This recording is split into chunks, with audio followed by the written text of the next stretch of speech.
Raha mikasika ny zavatra zay nataon'izy park aloha raha nanomboka tamin'ny 2016 izy park ny tantana ny parking io nisy niezaka natao fa ny tsara homarihana ity am-piandohana dia izy park tsy miala ao anatin'ny fifanarahana ary tsy miala ao anatin'ny lalàna. Zay no mamehy ny asan'izy park raha miara-miasa amin'ny commune urbaine Antananarivo izy. Ny fifanarahana zay ifanarahana amin'ny commune urbaine Antananarivo dia hitantana ny parking eny amoron-dalana.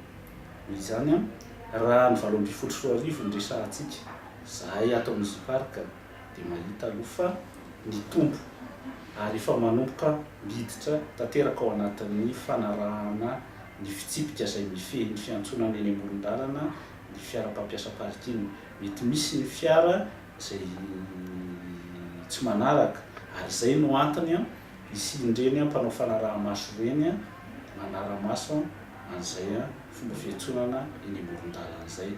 Mikasika amin'izay 2024 zay ihany koa dia nanao arak'izay azo nataon'izy park nametraka ny lamina rehetrarehetra ahafahana mandamina ny fiantsonana eny amoron-dalana ireny.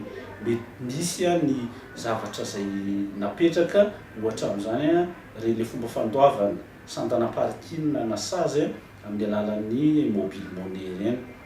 Misy ihany koa ny fandamina mikasika ny fanadiovana amin'ireny sisin-dalana ireny. Misy ny fampitomboana ny mpiasa zay nampiasaina fita fa tsy ampy izy ary ny fametrahana ny fitaovana toy ny rotateur amin'ny toerana zay tokony hametrahana an'izany. Tsara homarihana raha ny taona 2024 no resahantsika dia tsy nisy ny extension ny toerana zay tantarina aloha hatreo. Io mantsy miankina amin'ny fanapahan-kevitry ny commune urbaine Antananarivo sy ny izy park ihany koa. Raha amin'ity taona 2024 ity indray no resahantsika dia hiezaka hatrany zahay eto anivon'izy park hanatanteraka ny andraikitray arak'izay fifanarahana sy ny lalàna misy zay ary anisan'izay ezaka ho tanterahanay ny fampahafantarana hatrany misimisy kokoa andreo mpampiasa parking ireo ny fomba fampiasana ny parking amoron-dalana io mba hialana amin'ireny sazy zay miatra amin'ilay olona tsy mpanara-dalana ireny. Ny marihana dia ny tsy izy park no manao an'ilay fanasaziana fanolalana no mametraka an'io. Ny arrêté 048 iny no ifehezana an'io fitantanana parking io indrindrandrindra eto Antananarivo. Ary misy ny mampiatra an'io lalàna io ao anatin'izany ny officier de police judiciaire zay manatanteraka an'izay fampiarana azy zay. Misy karazana sazy maromaro, misy izy mikasika an'ilay fandoavana na tsy fandoavana ny sanda-toerana na fahatarana io. Misy izy mikasika an'ilay fiantsonana amin'ny bahambahana.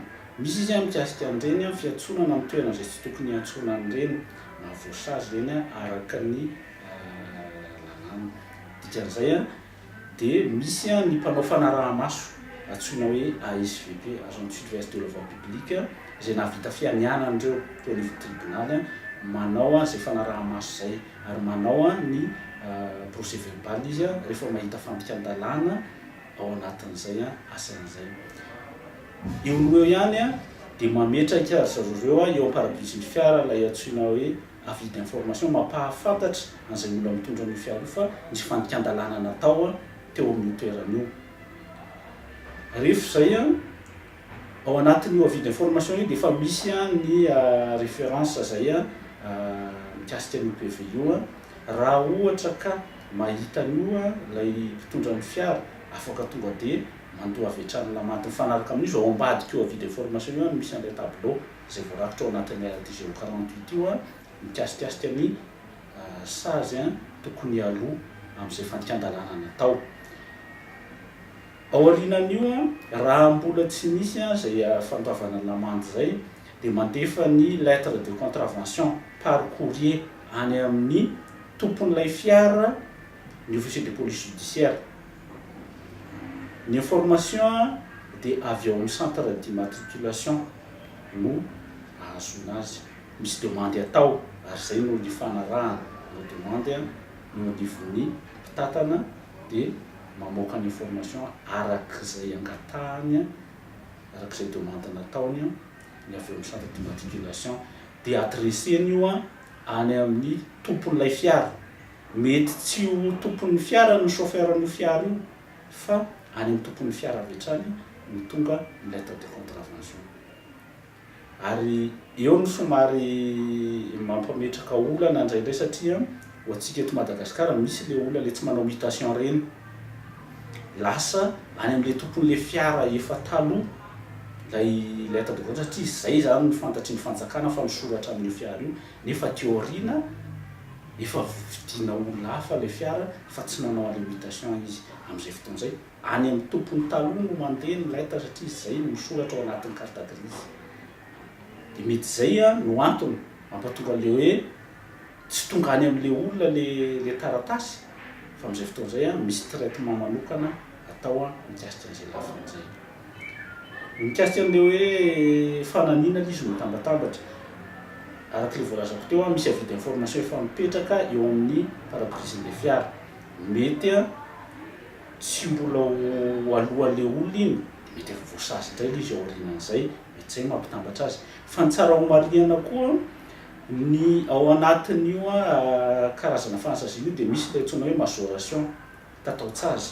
Raha vao mihoatra ny 5 andro aorianany nanaovana an'ilay PV na fahadisoana dia misy ny tataotsazy zay miatra amin'ilay lamandy.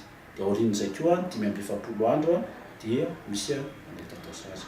Mikasika an'le hoe fanagejana na fampidirana fourrière arak'le voalazako teo ny officier de police judiciaire mandray fanapahan-kevitra mikasika an'io, fa ao anatin'reo arrêté reo dia fa misy manorotsotro hoe rehefa inona ny fiara no tokony hogejaina, immobilisena na ampidirana fourrière.